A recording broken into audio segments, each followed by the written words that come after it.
Muy bien, ya salieron los pequeñines. Mis queridos, nuevamente, buenos días para todos. El Señor les bendiga. Hechos capítulo 21 fue la lectura de hace un momento del verso 17 hasta el 36.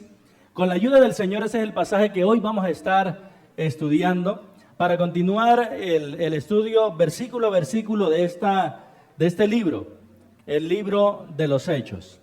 Gracias, hermano. Un deseo de todo creyente verdadero es vivir para Dios. Es decir, todo creyente verdadero anhela vivir para Dios. En el corazón de todo creyente genuino hay un fuego, hay una pasión, hay un anhelo, hay un deseo intenso. Señor, yo quiero vivir para ti. Por eso es una alegría inmensa cuando por la gracia de Dios vivimos para nuestro Salvador. Pero asimismo debemos reconocer que es una tristeza inmensa cuando, debido a nuestro pecado, ofendemos su santidad. Estas dos cosas, hermanos, de la alegría que hay por vivir para Él y de la tristeza que hay por vivir para nosotros, debe llevarnos a buscar cómo vivir para nuestro Señor. ¿De qué manera puedo yo lograr ese fin? ¿De qué manera puedo yo hacer que eso que es un anhelo se convierta en una realidad? ¿Qué pasos o qué debo creer o qué debo hacer yo para alcanzar ese fin tan sublime que es dar mi vida por aquel que un día dio la de Él en la cruz del Calvario a mi favor? Eso, mis queridos hermanos, la manera de cómo vivir para Dios es lo que nos muestra este pasaje. Hay un rasgo distintivo en la vida de Pablo, y es que Pablo vivía para Dios. Su entrega, su pasión demuestra todo esto. Pero hay un elemento que no podemos dejar por fuera, porque es ese elemento el que precisamente le da sentido a todo lo que hizo Pablo para que él pudiera decirse y para que él pudiera vivir una vida para Dios. Y ese elemento es la humildad. Cuando hablamos de humildad nos estamos refiriendo a depender de Dios en todo. Es decir, que una persona humilde no se identifica bíblicamente por escasez de recursos, sino que una persona humilde se identifica bíblicamente como aquel que depende de Dios para todo. Sin importar cuánto diga su cuenta bancaria que tiene, sin importar cuántas propiedades tenga, sin importar cuántos lujos tenga, puede existir algo tal como una persona que no tiene ni un peso y es supremamente orgullosa, y como una persona que tiene inmensos recursos, pero es totalmente humilde. Porque el humilde es aquel que depende de Dios para todo. La humildad, hermanos, cuando vemos este pasaje, hay tres cosas que se resaltan de la humildad en la vida de Pablo. Y al él poder vivir en humildad, le permitió hacer tres cosas. Por un lado, darle la gloria a Dios por los méritos, o mejor, darle la gloria a Dios por los logros que el Señor le permitió alcanzar. Lo segundo que le permitió hacer la humildad fue estar dispuesto a sacrificarse por amor a Dios. Y lo tercero que le permitió la humildad fue vivir haciendo la voluntad del Señor. De manera que hoy quiero que hablemos acerca de esto que ha sido titulado Humildad para vivir para Dios. Quiero que hablemos acerca de eso, de la humildad para vivir para Dios, porque este relato nos va a enseñar, mis queridos, que la humildad nos permite vivir para Dios. Si usted se está preguntando, ¿qué puedo yo hacer para que mi vida Como lo dice el himno, que mi vida entera esté consagrada a ti, Señor, la respuesta es humildad. Esa es la manera. Y recuerden que decíamos y definíamos que humildad es la dependencia del Señor. Humildad es aquel que aún sabiendo hacer las cosas, se encomienda al Señor y le dice, Señor, solamente tu capacitación me puede ayudar a mí. ¿Vamos bien hasta ahí, hermanos? Entonces vamos a arrancar. En primer lugar, mis queridos hermanos, vamos a observar desde el versículo 17 hasta el versículo 20, la primera parte del versículo 20. Desde el 17 hasta la primera parte del versículo 20, para mirar en primer lugar que la humildad nos permite vivir para darle la gloria a Dios. Miren, la humildad es aquello que nos permite dar la gloria a Dios. Observen ese relato, por favor, y permítanme leerlo nuevamente. Cuando llegamos a Jerusalén, los hermanos nos recibieron con gozo, y al día siguiente Pablo entró con nosotros a ver a Jacobo, y se hallaban reunidos todos los ancianos, a los cuales, después de haberles saludado, miren cómo se expresa la humildad acá, les contó una por una las cosas que Dios había hecho entre los gentiles por su ministerio. ¿Qué resultado produjo la humildad? Verso 20. Cuando ellos lo oyeron, ¿qué hicieron? Nos damos cuenta, hermanos, que la humildad permite dar gloria a Dios. ¿De qué manera hubiera podido Pablo expresar lo que dice en el verso 19? Pero si no hubiera sido humilde, ¿de qué manera lo hubiera Pablo expresado? Comenzó a contarles unas por una las cosas que... Eso, él hubiera dicho una por una las cosas que yo hice. Pero miren la actitud del apóstol cuando dice una por una las cosas que Dios había hecho a través de su ministerio. Hermanos, humildad no es creer que somos inútiles. Humildad es todo lo contrario, creer que somos útiles, pero son en las manos de aquel que es el capacitador de todo. Es decir, que una respuesta de humildad no es aquel que se cruza y dice, no hermano, yo no sé hacer nada. Sino que un creyente humilde es aquel que dice, hermano, estoy consciente que Dios por su gracia me dio este don a mí, lo quiero usar para Él. Ahora, según el versículo 17, o antes de entrar al versículo 17, el apóstol Pablo, recuerden que está haciendo algo que es una expresión de humildad bastante grande, porque él está preocupado por los hermanos pobres que están en Jerusalén. A causa de esto, él emprende un viaje de visita a muchas iglesias entre los gentiles para decirles, nuestros hermanos judíos que viven en Jerusalén están pasando por necesidad, por lo cual los motivo a que hagamos una ofrenda. Y ha venido Pablo por cada una de esas iglesias colectando esa ofrenda, y ahora viene con un grupo de hombres y por fin llega a su fin y les entrega esa ofrenda a los hermanos en Jerusalén. ¿Cuál era el propósito doble de Pablo con estas ofrendas que ponen fin al tercer viaje misionero de Pablo?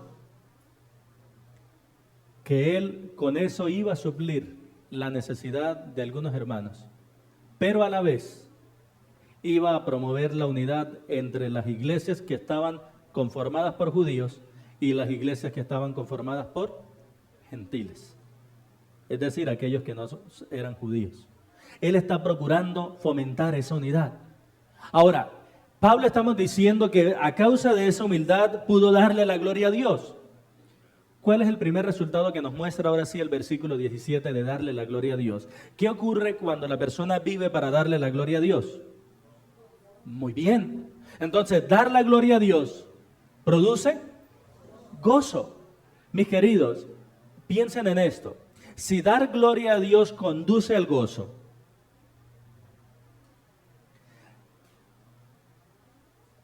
¿será que la tristeza tan inmensa en la que está sumida gran parte del mundo entero tiene algo que ver con que el hombre no quiere vivir para Dios, sino para sí mismo. Mis queridos, el ser humano malgasta su vida persiguiendo todos sus sueños y aun cuando los alcanza, sigue siendo desdichado.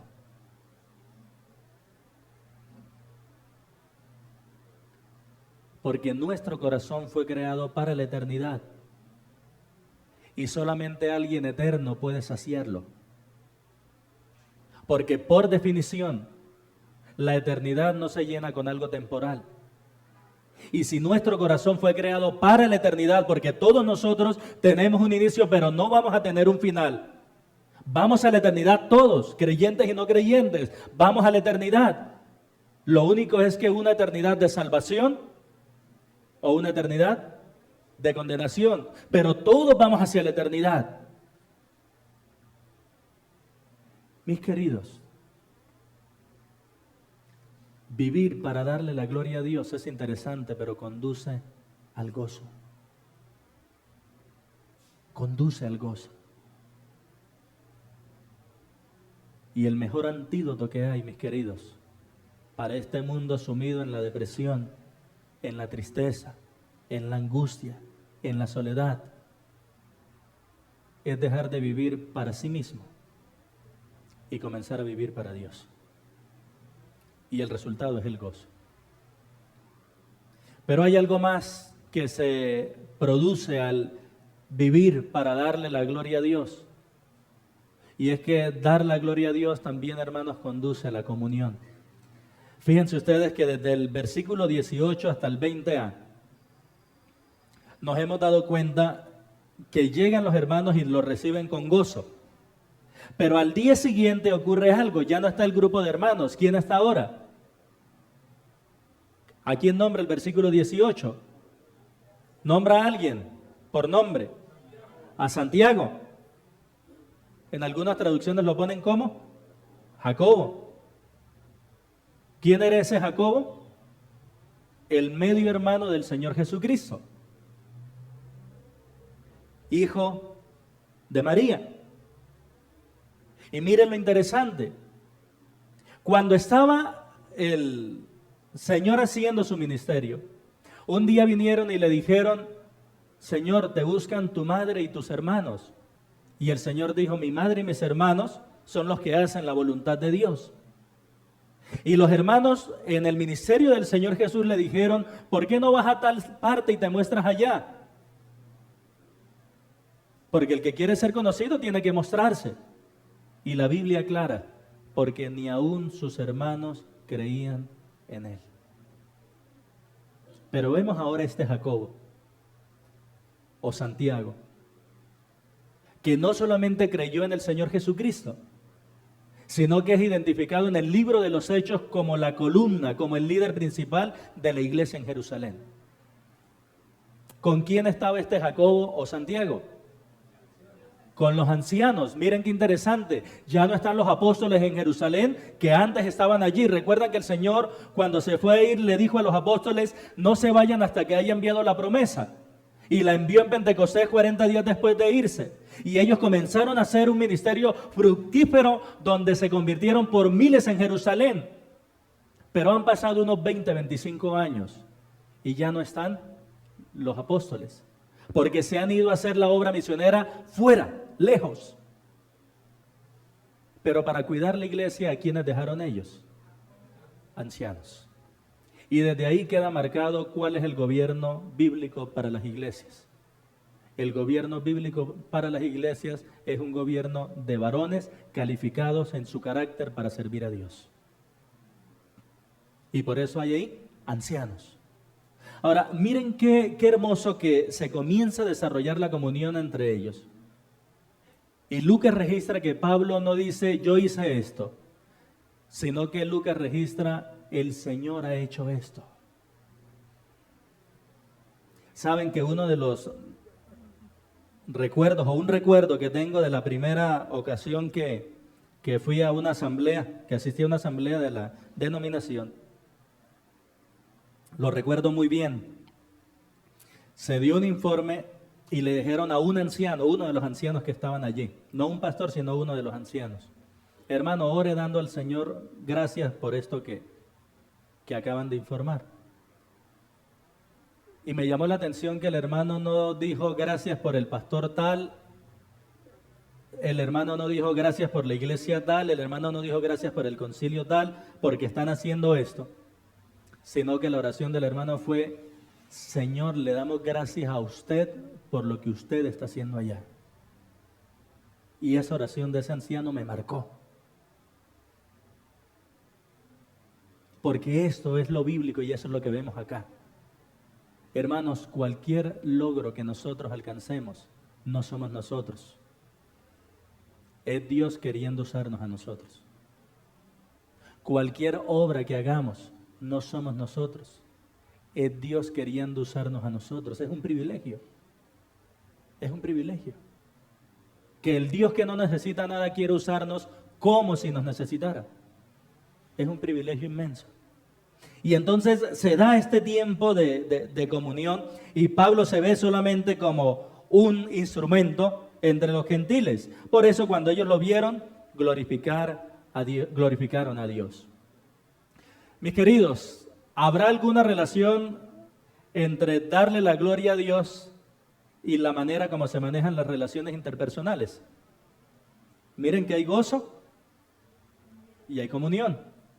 Eso nos enseña algo, mis queridos, que he querido dejarles en una frase, y es que dar la gloria a Dios fortalece las relaciones. Hermanos, si somos honestos, una palabrita para los casados, si somos honestos, la raíz de todos nuestros problemas en el hogar es que queremos hacer algo que nosotros deseamos y no queremos vivir dándole la gloria a Dios en todo lo que hacemos. Es decir, el problema, la raíz detrás de todo problema conyugal, no hay dos, hay una sola raíz. Es que no le damos la gloria a Dios, es que no vivimos para Dios, es que no nos consagramos a Dios. Santiago preguntó: ¿de dónde vienen las guerras y los pleitos entre ustedes? ¿No es de vuestras pasiones que combaten?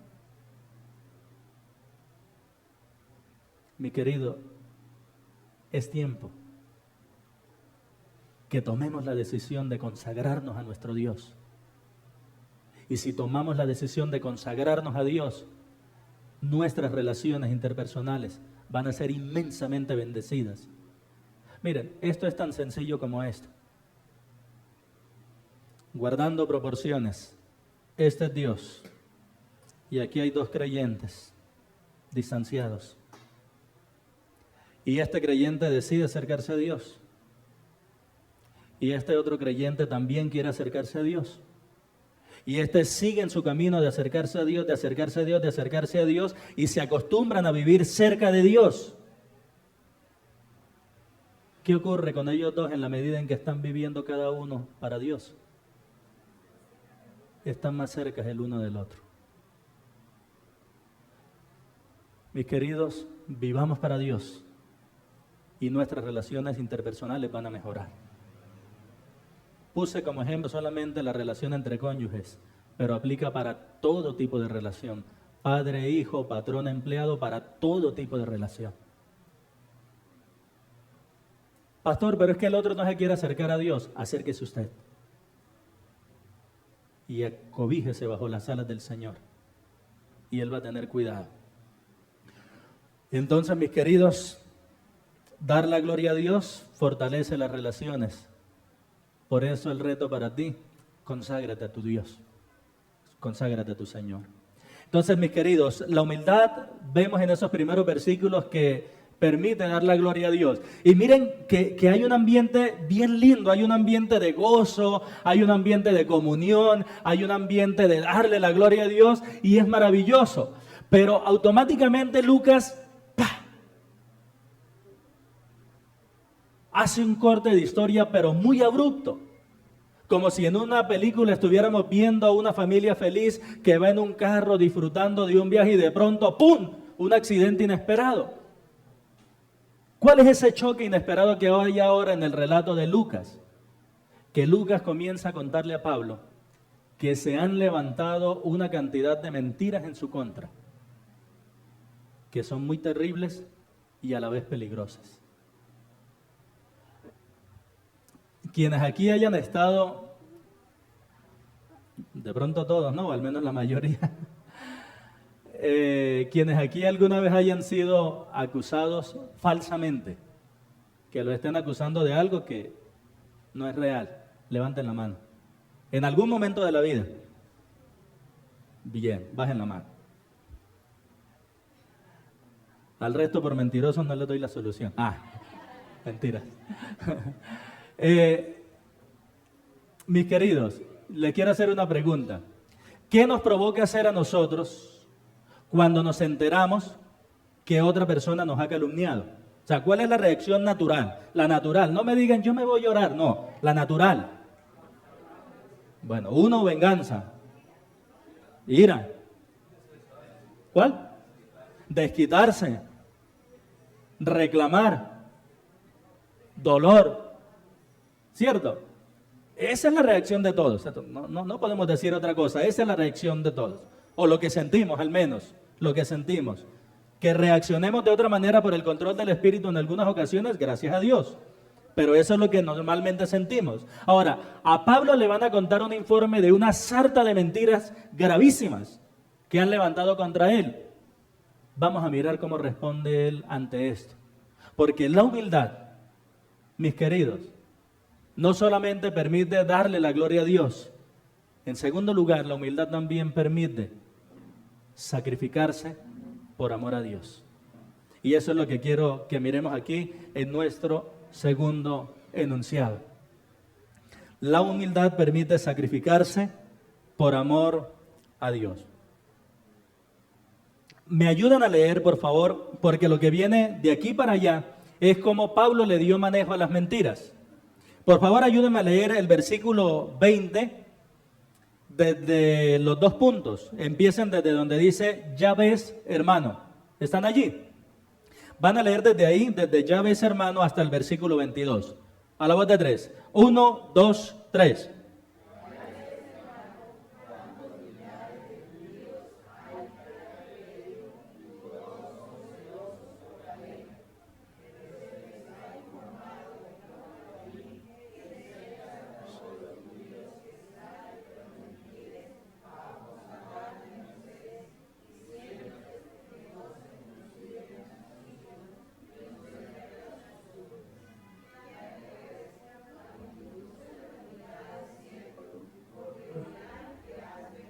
Muy bien.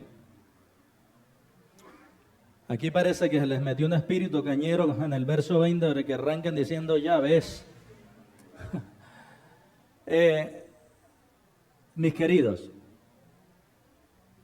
estamos mirando de cómo la humildad nos permite sacrificarnos por amor a Dios. Hermanos, algo que es muy importante y urgente que aprendamos. Vale más la obra de Dios que nuestro buen nombre. Y le digo esto porque todos por razón natural no queremos que se ensucie nuestro nombre. Pero saben, eso hay que manejarlo con cuidado. Porque cuando se levantan mentiras, si nos afanamos por nuestro nombre antes que por la gloria de Dios, antes que por la obra de Dios, vamos a hacer las cosas mal hechas. Miren, el sacrificio, mis queridos, es necesario para soportar las mentiras. Yo quiero que miremos eso. El sacrificio es necesario para soportar las mentiras. ¿Por qué se los digo esto? Porque en el versículo 20, ahora agarran los ancianos la palabra y le dicen, ya ves, hermanos, cuántos millares de judíos hay que han creído, y les hace una aclaración. ¿Cuál es la aclaración que les hace de esos judíos que ya son creyentes, que ya son hijos de Dios por la fe en Jesucristo? ¿Cuál es la aclaración que les hace? son celosos por la ley. Esa expresión celosos por la ley se puede traducir como fanáticos por la ley. Entonces, ojo con esto. Esos que se denominan como celosos o fanáticos de la ley, ¿eran o no eran creyentes? Claro, porque está diciendo que son judíos que han creído. Pero ¿qué ocurre? Ellos traen todo ese pasado de estar obedeciendo la ley. Y ahora que creen en el Señor Jesucristo, la prueba de amar a Dios es obedecer los mandamientos. ¿Qué ocurre en ellos? Que traen todo ese pasado de la ley metido en su mente y en sus corazones. Como la prueba del amor a Dios es obedecer los mandamientos, se volvieron aún más celosos. Y ellos guardaban todo lo que decía la ley, no creyendo que la ley los iba a salvar, porque habían puesto la fe en Jesucristo. Pero para ellos era muy importante seguir guardando la ley. Para esos judíos, insisto. Y hay un problema allí. Pero se les ha informado en cuanto a ti, que enseñas a todos los judíos que están entre los gentiles. ¿Qué les enseñas según ellos? A apostatar de Moisés, es decir, a decir, ya la ley no sirve para nada. ¿De qué más lo acusan falsamente? De que no circunciden a los hijos, lo cual también es falso. ¿Y de qué más lo acusan? De que no observen las costumbres, lo cual también es falso. ¿Y saben cuál es el gran problema? Que esa palabra que aparece allí, informado, cuando dice se les ha informado, es de donde sale nuestra palabra castellana catequesis. Bueno, los que tengan trasfondo católico, ¿recuerdan qué es la catequesis? La palabra catequesis significa o comunica la idea, hermanos, de un aprendizaje por repetición. Por eso, si tradujéramos esa palabra literalmente al español, sería lo que suena entre las orejas. ¿Qué quiere decir eso? Que es algo que se repite y se repite y se repite y se repite. Catequesis, la última palabra, quesis, viene de eco. ¿Qué es el eco? Un sonido repetido. ¿Qué quiere decir esto? Que el gran problema que le están comunicando a Pablo es que algunos habían agarrado a estos judíos creyentes y no les habían levantado un simple rumor, sino que literalmente los habían adoctrinado contra Pablo, usando las mentiras. Y no sé ustedes, pero cualquiera de nosotros en ese punto hubiera explotado. Pero la humildad le permitió a Pablo soportar esas mentiras. Verso 22 le dicen, hermanos, la multitud se va a reunir porque oyeron que tú has venido y ya están, por así decirlo, envenenados contra ti. Y aquí comienza una parte que es el consejo de ellos. Fíjense que el verso 23 dice, haz pues esto que te decimos. Y le dan un consejo, pero ese consejo, hermanos, está llevando a que Pablo haga algo que él no está obligado a hacer, pero que aún así está bien que lo haga. Es algo similar al ejemplo del Señor Jesucristo, cuando vinieron y le dijeron a Pedro, tu maestro paga impuestos. Y le dice el Señor a Pedro, Pedro, ¿quiénes tienen que pagar impuestos? ¿Los hijos o los extranjeros? No, los extranjeros. Por ende, ¿estaban ellos obligados a pagar impuestos? No. Sin embargo, le dice el Señor a Pedro, sin embargo, ves a pescar y en el primer pez que encuentras vas a encontrar una moneda, paga por ti y paga por mí. El Señor no estaba obligado a pagar impuestos, pero aún así aceptó ese abuso por la humildad. Pablo no estaba obligado a seguir este consejo que le dan los ancianos. Sin embargo, lo acepta y está dispuesto a pagar ese precio soportando el abuso a causa de la humildad. ¿Cuál es el consejo que le dan? Ayúdenme a leer, por favor, los versos 23 hasta el 26, si no estoy mal. 1, 2 y 3.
Ahora, ¿qué ocurrió aquí? ¿Para qué se necesita ese sacrificio que procede de la humildad?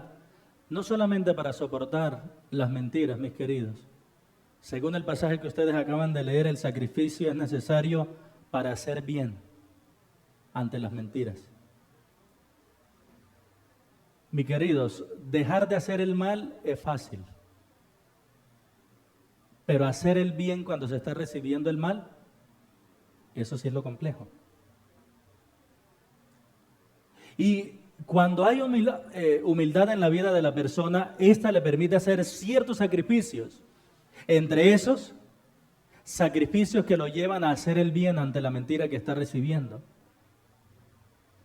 Si una persona decide vivir humildemente para el Señor, no será raro que en el proceso donde él conoce de quién está diciendo mentiras contra él, resulte haciéndole el bien a esa persona. Y eso es lo que vemos acá.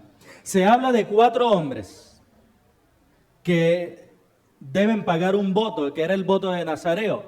¿Qué era ese voto? El voto de máxima consagración que existía, con el cual decían: yo estoy consagrado totalmente a Dios.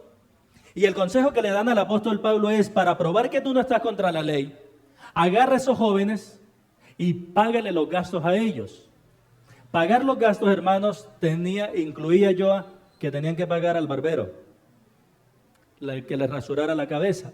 Pero también incluía que tenían que pagar los animales que luego se iban a sacrificar.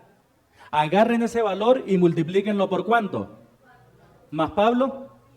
Es decir, que estamos hablando de mucha platica. Pero miren esto. Pablo estuvo dispuesto a perder bienes con tal de que la palabra del Señor no fuera mancillada. ¿Recuerdan ustedes cuando en Corintios Pablo precisamente los denuncia y les dice: ustedes peleando entre ustedes y se demandan entre ustedes cristianos en el tribunal? Y les dice: ¿ustedes no les da vergüenza eso? Que ustedes, que tienen que ser los justos, tengan que poner a alguien a que les enseñe cómo impartir justicia. Y les dice esto: ¿por qué no sufre más bien el agravio? ¿Qué significa eso? Porque estaban demandando por bienes y por plata y por cosas. ¿Por qué no pierde la plata? Mis hermanos, bien lo dice el dicho antioqueño: más tiene Dios para darnos que nosotros para pedirles.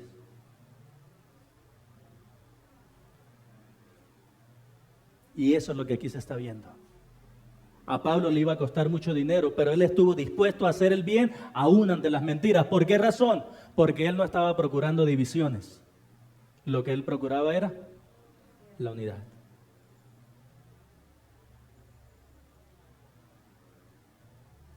Necesitamos, hermanos, contrario a lo que los psicólogos recomiendan, necesitamos amarnos menos.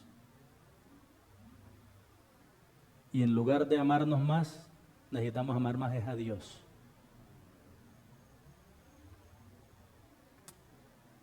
Mi querido, la reacción natural cuando dicen mentiras de nosotros es defendernos. Pero yo le quiero motivar a algo. Confíe en Dios cuando se le calumnia y discierna cuándo es tiempo de hablar y cuándo es tiempo de... Hace unos años, una persona comenzó a levantar calumnias contra mí.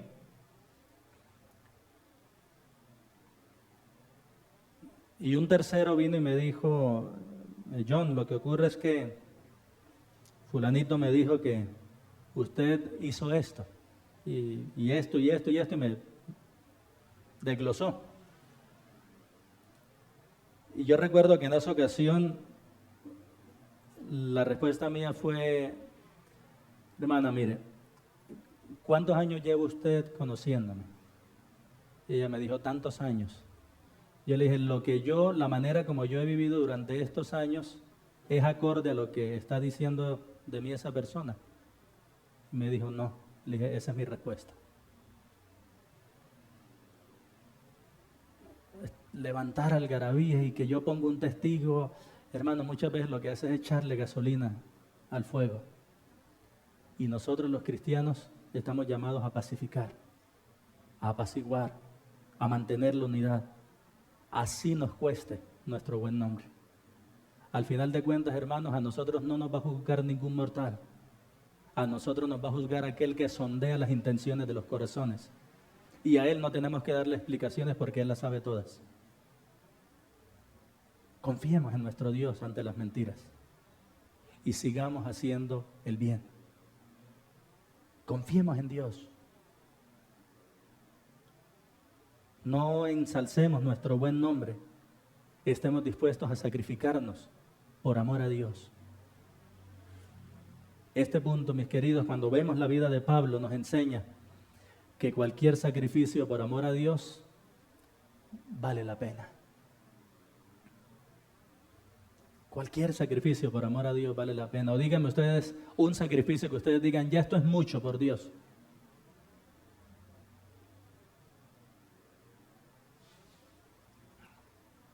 Hasta el buen nombre y el prestigio vale la pena sacrificarlo por Dios. Hay muchos ejemplos en la Biblia de hombres que aceptaron la mentira. Y al final el Señor los reivindicó y mostró cuál era la verdad. El rey David es uno de ellos. Entonces, tranquilos, hermanos. Dios es luz. Y por ser luz, Él ilumina. Y saca todo lo oculto. Tengamos paciencia. Que en muchas ocasiones el Señor permite que se levanten calumnias contra nosotros. Es precisamente para probar nuestro corazón y mirar si lo amamos a Él o nos amamos nosotros. Entonces, tranquilos. Tranquilos. El Señor está al mando. ¿Amén? Bien.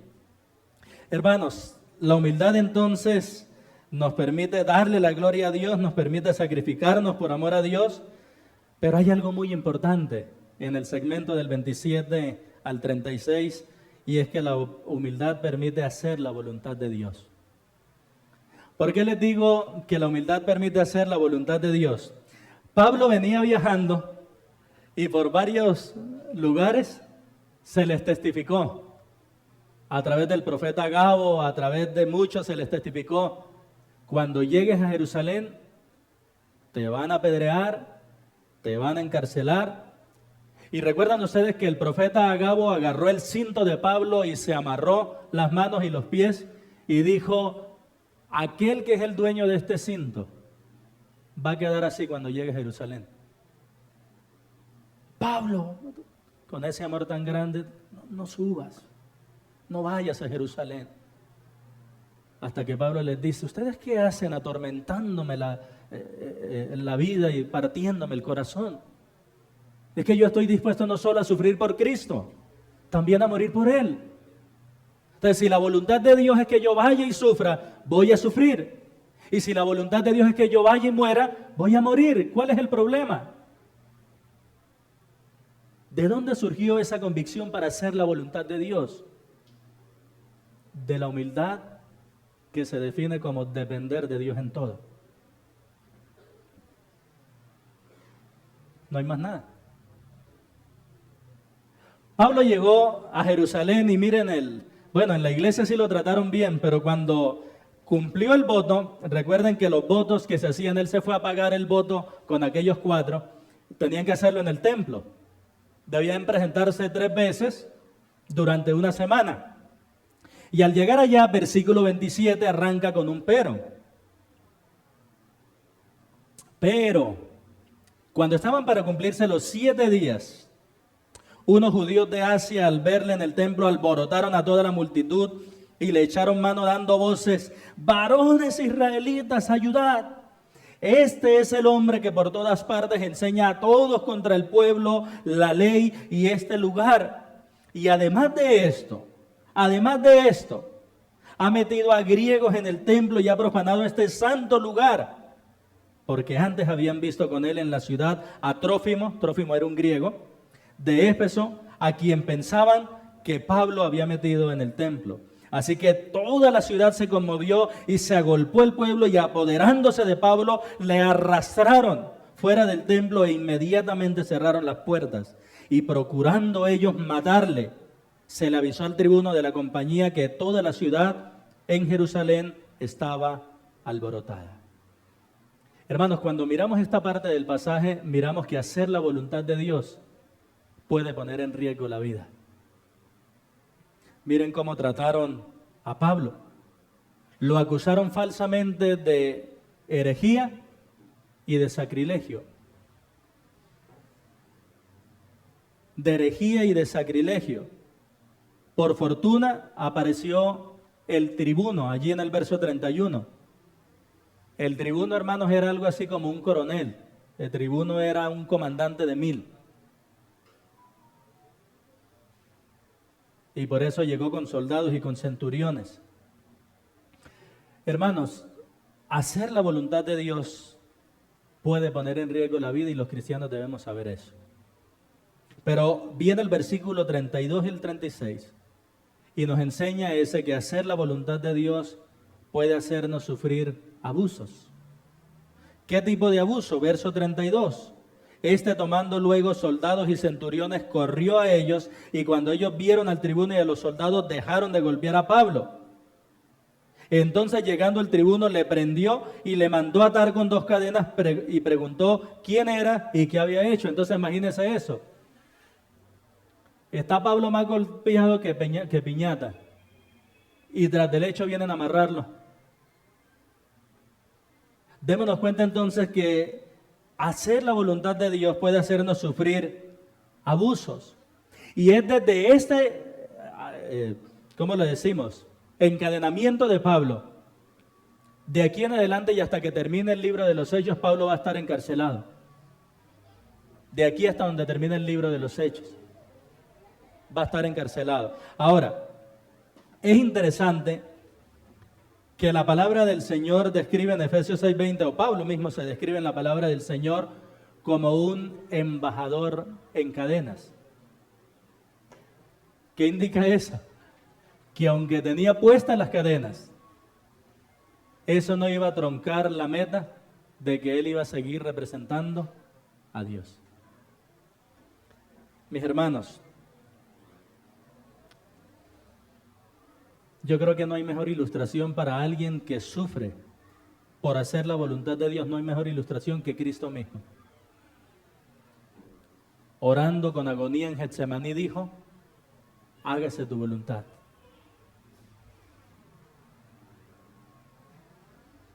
Y yo le quiero motivar a algo. Si el sufrimiento suyo es por causa de hacer la voluntad de Dios, usted puede estar tranquilo. Si está seguro que está sufriendo por hacer la voluntad del Señor, confía en el cuidado de Él. Ahora, si el sufrimiento es por otra cosa, pues ya sí le toca revisar. Pero si es por hacer la voluntad de Dios, confía en Él. Hermanos, voy a decir algo que no es popular, pero es cierto. Y lo que les tengo que decir es que hay ocasiones donde la voluntad de Dios es que sus hijos sufran.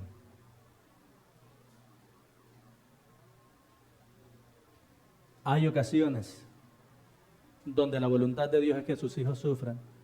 Y de pronto usted está pensando, pero ¿cómo un padre amoroso va a querer que su hijo sufra? Y yo tengo que repetirle, mire a Cristo. Cuando Cristo dijo, no se haga mi voluntad sino la tuya, ¿se refería a la voluntad de quién? ¿Y cuál fue la voluntad del Padre para con su único Hijo Jesucristo? Mis queridos, no hace parte del proceso de crianza a nuestros hijos, que en ocasiones ellos tienen que sufrir. ¿Cuál es el resultado? Es decir, ¿cómo llega a la adultez una persona a la cual nunca sus padres lo dejaron sufrir?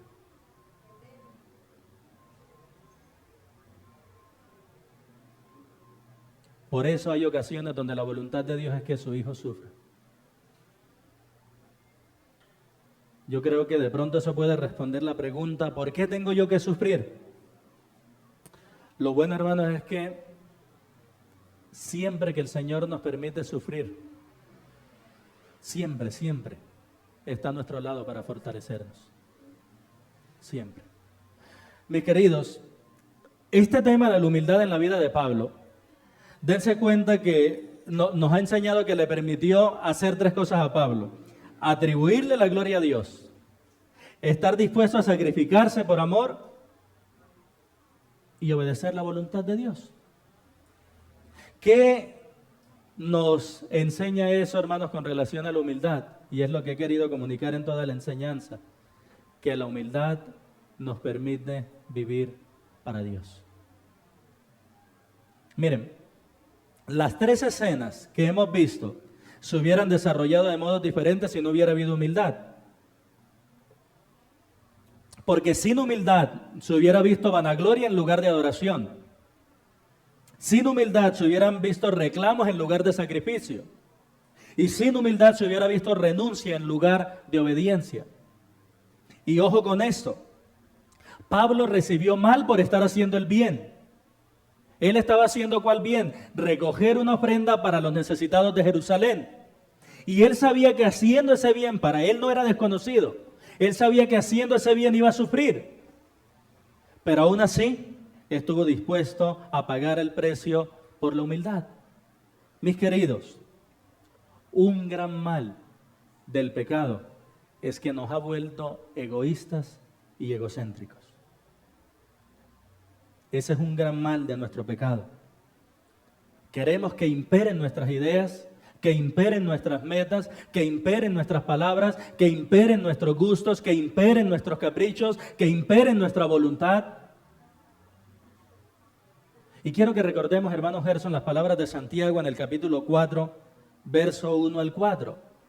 Y yo quiero que ustedes me lo ayuden a leer. Para ustedes mucho va a ser un recordatorio, porque lo han leído y quizá lo han memorizado. Pero quiero que hagan lectura de este pasaje,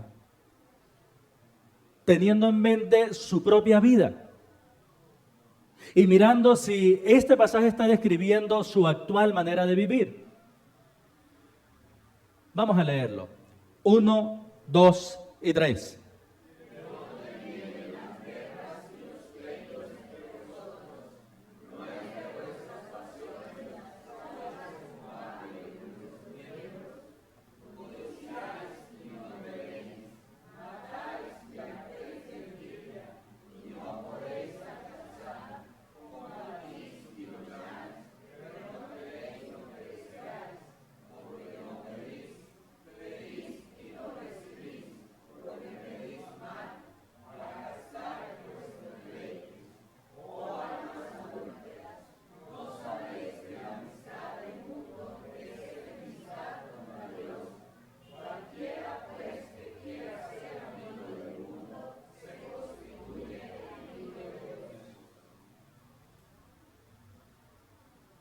¿Necesita explicación ese pasaje?